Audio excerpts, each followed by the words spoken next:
Ya, dia ngidupin tiga adik yang semuanya perempuan, dan dia yatim piatu, Bu.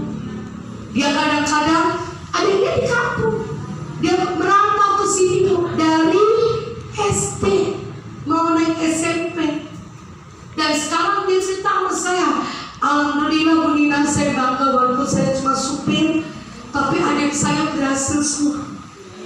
Maaf, ada yang nomor 1 setelah dia udah punya warteg 3 sama warung makan di daerah Bandung. Dia cerita sama saya, bukan ngomong ini, bukan.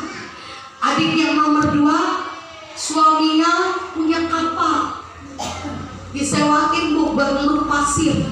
Itu sayang banget sama dia. Adik yang nomor 3 suaminya dosen. Ada yang bontot, suaminya dosen. Sekarang ketika kakaknya sakit butuh apa aja, adiknya tuh siap patungan. Kakak sekarang lagi terapi di mana? Di Coyang. Alatnya bagus begini, beli. Kalau misalnya kakak mau, cuma karena dia merasa gak mau repotin adik, gak mau repotin keluarga, dia mau usaha sendiri. Makanya dia bangga banget, Bu, bisa kenal Coyang. Sekarang alhamdulillah badannya berangsur-angsur membaik, dan insya Allah dia punya niat, punya nazar, ya, dia pengen kalau dia sehat dia bisa bawa pulang Con Haru dan Con Cing. Dia niatnya Con Haru Con Cing itu nanti ditaruh di Tegal untuk disewa-sewakan atau dipakai bersama keluarga dan kampung. Karena dia ingat, Bu, dulu dia susah, ya, dia sakit mungkin karena dia dulu susah. Makanya dia pengen suatu saat dia punya hasil yang bisa membanggakan diri dia dan keluarganya. Jadi menurut saya kerja di Coyang itu banyak pengalaman, kerja di Coyang itu banyak cerita. Bapak Ibu juga terapi di Coyang beruntung. Kadang kita mikir kita sendiri yang susah, Bu. Kita berpikir kita doang yang sakit, gak taunya di luar sana banyak orang yang lebih sakit, lebih menderita. Betul? Betul atau betul? Dan Bapak Ibu harus bangga. Bapak Ibu walaupun terapi di Coyang gak langsung sembuh, tapi setidaknya berhari-hari mengangsur membaik. Betul? Betul? Kan ada orang yang gini, Doma terapi setiap hari masih gini-gini aja. Sabar, karena proses orang tuh beda-beda. Ada yang baru terapi langsung enak, ada yang habis terapi malah sakit, ada yang sudah bertahun-tahun masih gini-gini aja. Lo terapi sampai hari tapi masih dikerokin wajar. Lo terapi sampai hari tapi masih ke dokter. Memang harus.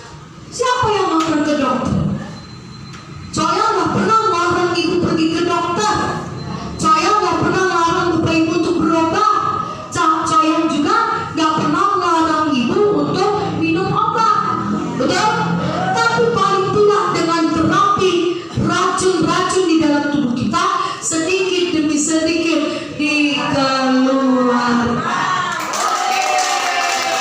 Dan prosesnya gak mudah. Ada yang dibikin sakit dulu, betul nggak? Terapi selama seminggu, yang pusing lah, yang mual lah, yang badannya tambah sakit lah, ada yang begitu. Kalau malam nggak bisa tidur lah, kalau malam badan masanya meluap, itu proses. Ada juga yang baru terapi dibikin enak. Ada yang tidur sampai nggak kebangun kalau nggak dibangunin. Betul? Betul? Ada yang habis terapi sekarang jadi doyan makan mulu. Ada yang begitu? Ada nggak? Waduh, ini jangan sampai buat terapi badan gua gemuk.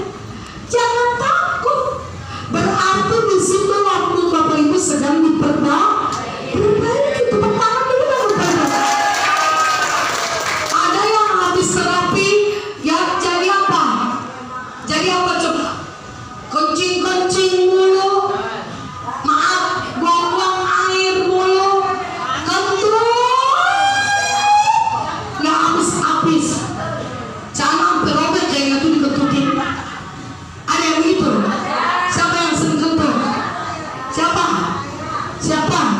Pantes colahan pada jempol. Digentokin. Ya alhamdulillah. Karena ada orang nggak bisa kentut bayar puluhan juta, tapi ikut terapi sekarang bisa kan? Berarti bagusnya berbeda. Nih, tanya Burita, kondisi ibu yang dulu sama sekarang jauh beda nggak? Nggak usah sama neneknya, cucunya. Jawab jujur. Nih keren loh dia. Setiap hari nganterin neneknya terapi, tepuk tangan dulu dong, tidur. Hebat. Saya mau tanya, nenek yang dulu, ya nenek nih, yang manggilnya apa? Mama. Oke, mama atau nenek yang dulu kondisinya beda nggak? Beda. Kamu kan anak kecil mungkin bohong. Ya, jawab ya. Bedanya apa? Dulu nggak bisa jalan jauh, sekarang udah bisa. Terus kuat berdiri lama, sekarang udah minum. Coba tuh Bu, bukan nenek yang ngomong. Jadi sekarang jalan lama udah kuat. Paling jauh kemana? Kemarin jalan-jalan. Kemarin dari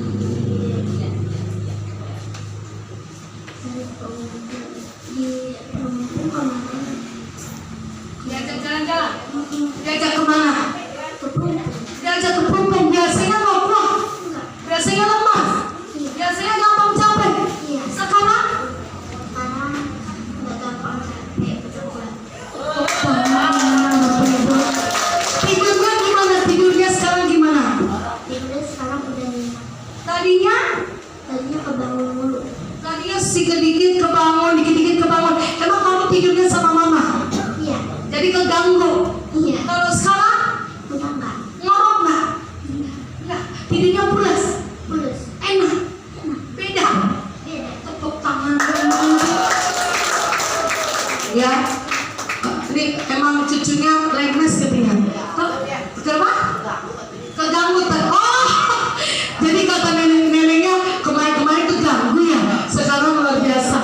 Bapak Ibu, inilah bukti luar biasa bahwa terapi pasti tidak perlu.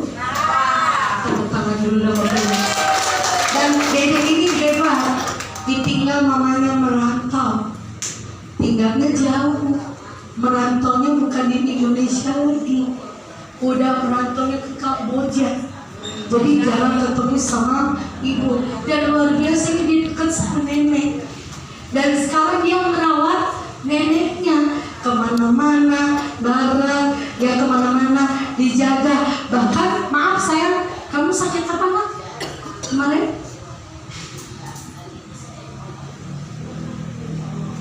Apa saya turun. Aku kalau kecapean kadang aku ngerasa terus kamu keluar dari itu. Waduh, iya kemarin tuh gini bro. Jadi kalau pekerja rajin dia mau terapi. Kenapa? Karena kalau sering kecapean itu dari lisan. Bukan cuma dari hidung, tapi dari telinga juga. Ya, jadi nggak tahu sakitnya apa ya. Udah dicek belum sayang? Belum pernah dicek. Tapi sekarang kamu ikut terapi ada perbedaan nggak? Ada perbedaan. Bedanya apa? Kadang kan aku kalau capek langsung gitu, tapi sekarang udah jarang. Jarang mimisan. Tepuk tangan dulu dong. Dong. Kalau punya cucu, memang ada keluhan boleh diajak terapi. Nah kebetulan kemarin neneknya ngomong kalau cacing dia mau ikut terapi. Soalnya kalau kecapean selalu mimisan. Dan mimisannya bukan cuma dari hidung, tapi dari telinga. Mudah-mudahan semenjak terapi dia tadi bilang, alhamdulillah sekarang kecapean gak mimisan.